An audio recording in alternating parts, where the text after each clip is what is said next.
Lacto Puffy, probiotic food supplement. Kaysa Lacto Puffy, pirmitang healthy.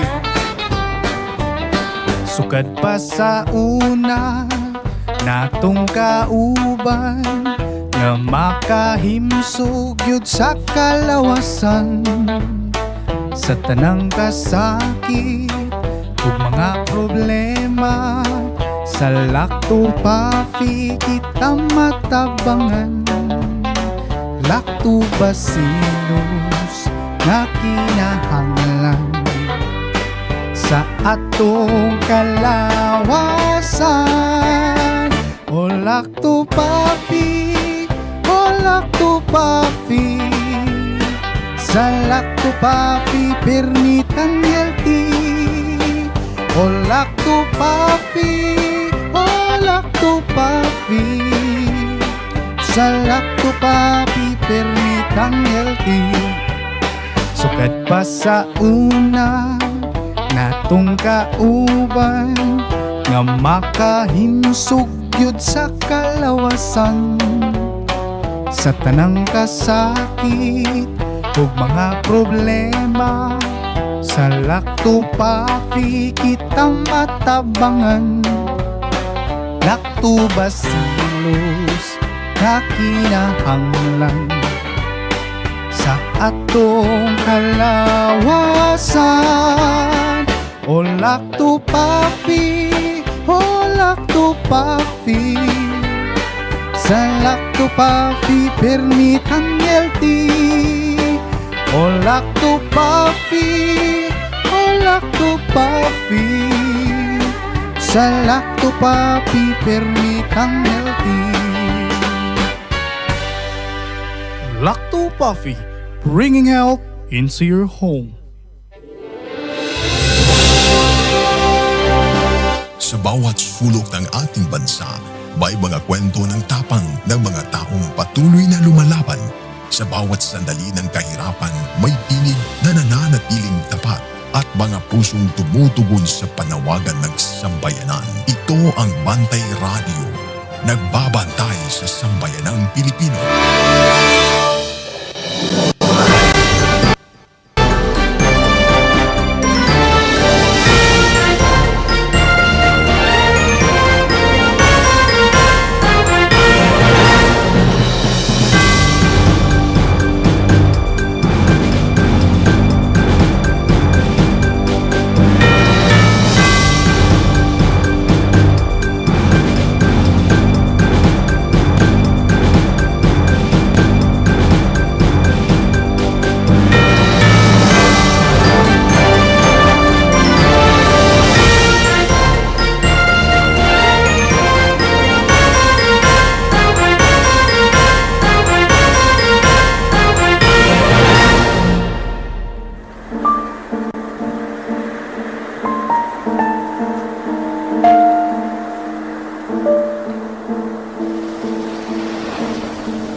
Ang kinabuhi sa tao, sama sa usa ka gapdod sa dagat. Gianod o gitapya-tapya sa mga balon. Gihuyop sa hangin, ug usahay way kasiguruan asa ang padulngan. Apan ang tao nakigbisog, musungasong sa bisan unsang unos sa mga pagsuway.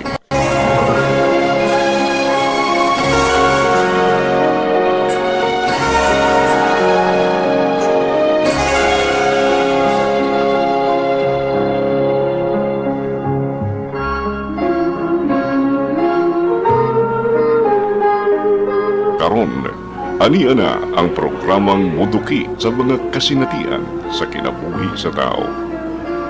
Ang kinabuhi sa tao. Kauban si Ate G. Adunay mga adlaw nga bugat ang dughan o adunay mga pangutana nga lisod tubagon. Apan usahay, ang kahayag nga imong gipangita anaara sa kasinatian sa uban. Welcome sa Dear Ate G. Kini ang inyong luwas nga dapit, diin atong paminahon ang mga lawom nga kasinatian sa kinabuhi. Mga sugilanon nga dili lang kay kapadad-an o pagtulunan, o dili mahimo usab nga kahayag alang sa mga kasing-kasing nga anaa sa kangit-ngit. Ako ang inyong kauban, si Ate G, anda maminaw o maggiya kaninyo. Karong hapuna mga kabantay, atong sawan ang kaagi ni Jean, o para mas masabtan sa tanan, mao kini ang iyang kaagi.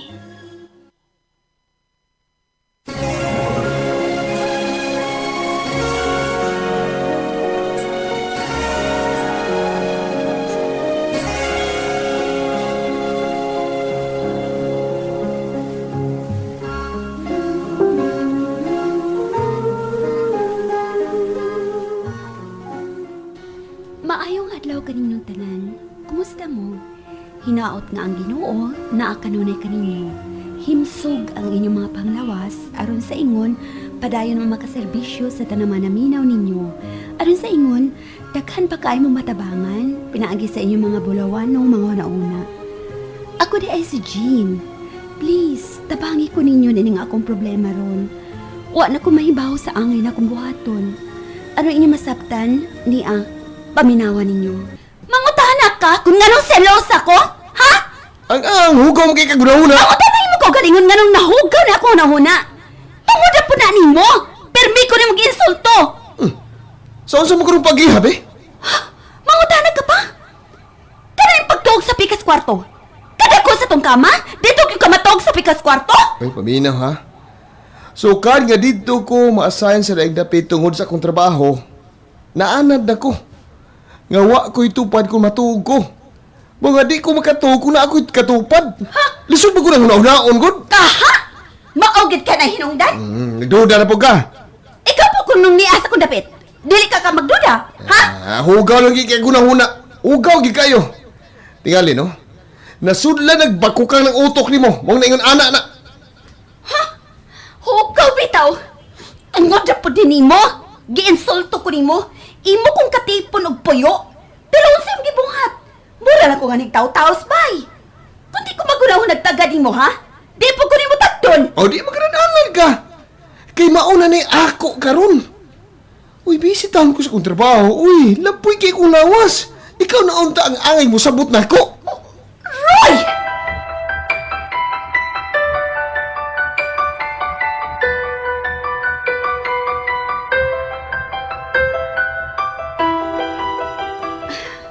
Humara ko kaliko. Nindot gining lilac shampoo. Humok kay akong buhok. Tinuod gid lang giingon sa akong hikala. Nga nindot gining shampoo ha. Si Roy.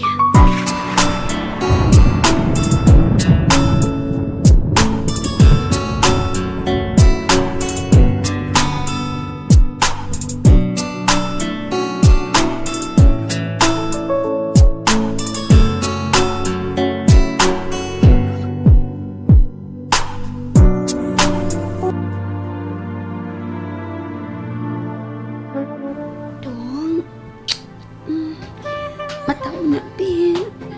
Kimingaw na ba ako ni mo? Dong. Ano eh? Nung kipagay kong katuog diri, mamukaw man ka. Kimingaw na mo ko ni mo.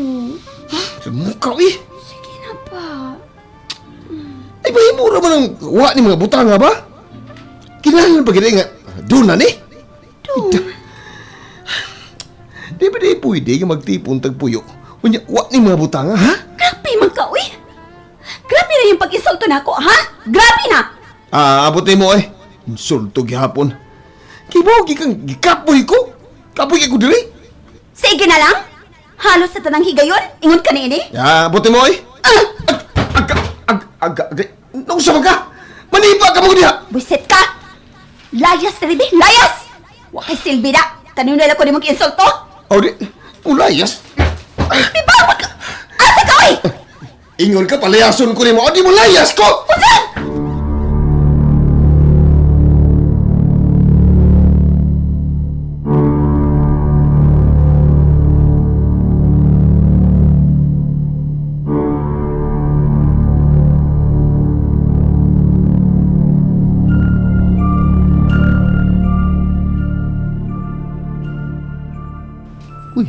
Jean, asam to paingon si Roy?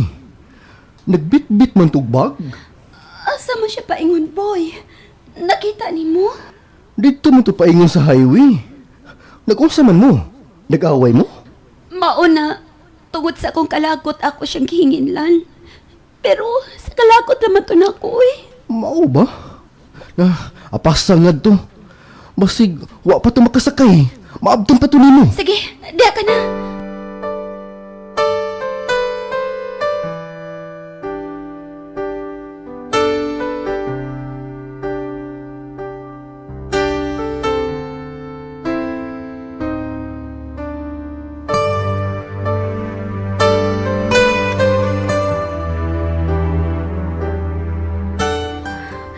Salamat. Naapa siya. Wa pa siya magkasakay. Kan mangita ko paagi nga di siya magkamatikod nga di na ko kaya mawa siya sa akong ginabuhi. Bisan pa mas yung gibuhat na ako. Gusto, mudo ko niya. Kunuhay, ang cellphone akong gihatag ni mo akong tuyo. Aron lagad nga na ako'y kapasangil nga nagiapas ko siya nga ni. Mudool ako. Mulakaw ka man yun. Ang bitong cellphone, be! Ibalik to na ako! Nabuang ka diha. Ihatag na nimo, unya imong bawion. Di na ko to ihatag nimo eh. Abi na, ha? Abi! Bahala ka, bahala ka. Kalito na ko, Pino. Hindi ako inagay. Ups! Ha? Nagtuo ka, wa ko makabantay sa. Ang pinig mong bag. Kipa ko ni ang imong cellphone! Oy. Sabar, pagsulti na gud. Dili cellphone na imong tuyo, no? Kung dili lagi nimo kaya nga mawa ko nimo. Itigil ka, alam kong mali itong aking pagsinta. Hindi ko kayang iwan ka, hindi ko kayang iwan ka.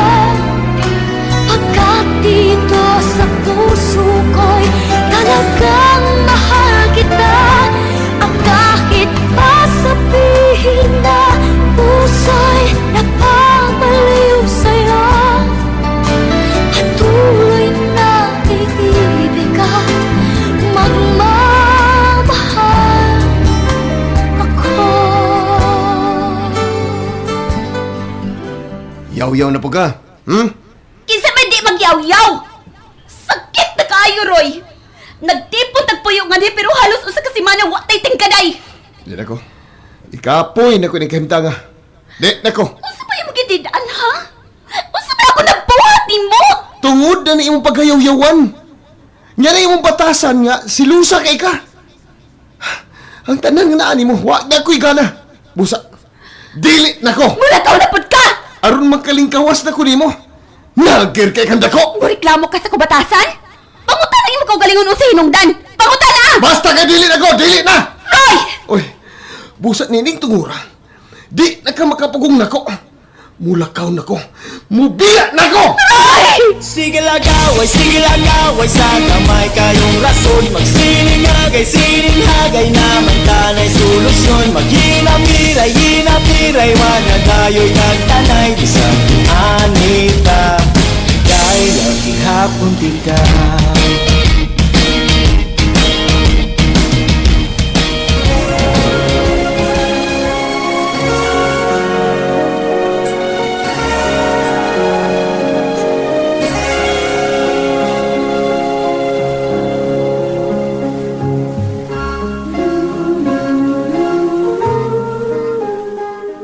Milakaw gid si Roy og mibiya na ako. Nagpakiluoy ko niya nga magbalik mi. Pero dili na daw siya. Gikapoy na daw siya. Pero nga naman, asa man kong bahina nga nasayop. Kung ikaw nga sa kong dapit, sayop ako. Hatagin ako ninyo sa inyong opinyon. Jean.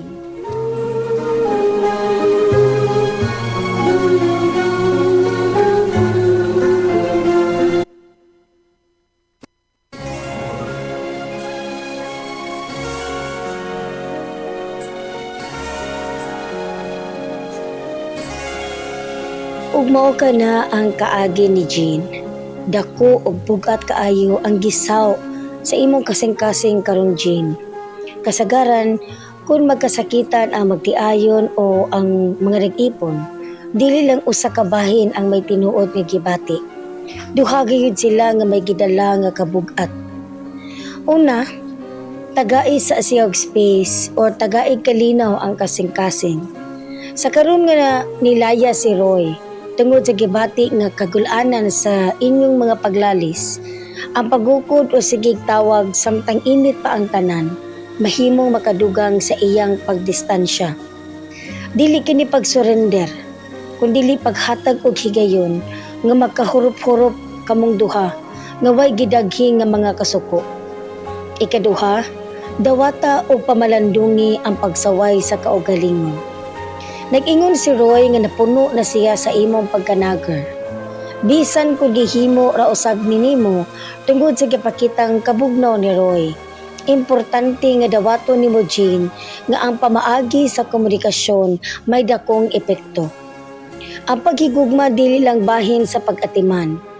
Bahin usab kini sa paghatag og kalinaw sa kapares kung mopauli na siya gikan sa trabaho. Ikatulo, pagig-istorya sa sakto nga panahon ug pamaagi. Kani gitawag natog healthy communication. Kung magkig-istorya man gani siya nimo pag-usab o kung magka-istorya mo pagbalik, imbis ka magsugod sa pamasol, maayo nga magsugod ka sa pagpahayag sa imong gibati ug pag-angkon sa imong kakuwang.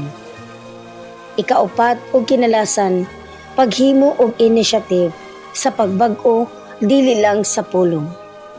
Aron mabalik ang dating Roy, kinahanglan usab nga makita ni Roy ang dating Jean, ang babae nga iyang gihigugma ug naghatag kaniya og kahupayan ug dili kalagot. Og hinaot nga naay natabang ang ato ang programa karong hapuna diha kanimo Jean. Dako kayong salamat sa pagpaambit sa imong kaagi. Ang paghigugma dili lang bahin sa paghawid og hugot. Usahay bahin usab kini sa pagtuon kung unsaon paghatag og kalinaw og pagsabot sa tawo nga imong gipangga. Naglaom kami dinhi sa Dear Ate G nga magkahigayon ra kamo ni Roy nga makatabla og makatukod pag-usab sa inyong relasyon. Sama ni Jean, aduna ka ba usab gipas-an nga kabugat sa kasing-kasing? Aduna ka ba'y kaagi sa gugma, pamilya o kinabuhi nga gusto nimong ipatugbaw aron mahatagan natong kahayag o bag-ong kinabuhi ang imong sitwasyon? Ayaw kaulaw, pahuwaya ang imong kasing-kasing o ipadala ang imong istorya pinaagi sa pag-message sa atong opisyal nga Facebook page o pag-text sa atong hotline number. Usan na sab kahugna sa mga maalamon o makatabang nga tambag ang atong napaambit karong hapuna. Daghang salamat sa inyong pag-uban o pagpaminaw. Medyo nagpahinumdum, ayaw kalimti. Ang Dear Ate G, madungog ninyo matag Sabado, 1:00 sa hapon. Kuyog ay inyong amiga sa kahanginan, Kabantay Grace Baquero. Amping kamo kanunay mga kabantay ug maayong hapon sa tanan.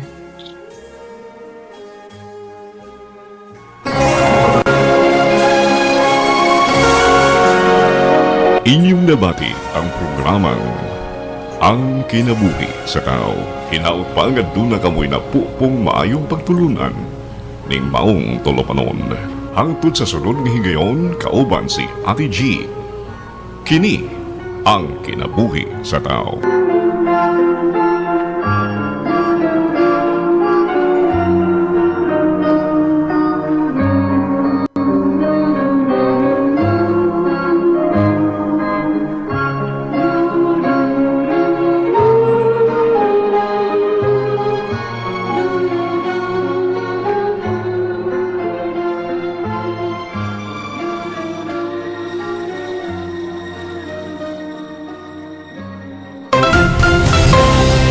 Ito ang Bantay Radio, nagbabantay sa sambayanang Pilipino. Mapapakinggan sa Bantay Radio Cebu with simulcast on 12 radio stations across Visayas and Mindanao at sa buong mundo sa pamamagitan ng Bantay Radio online streaming.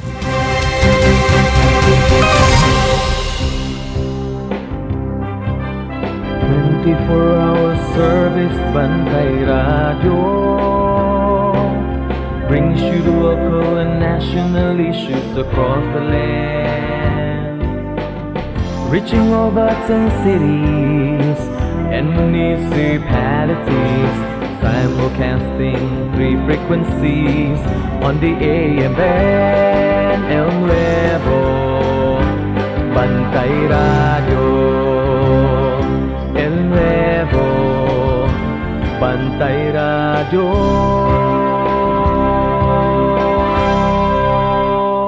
Ito ang Bantay Radio, nagbabantay sa sambayanang Pilipino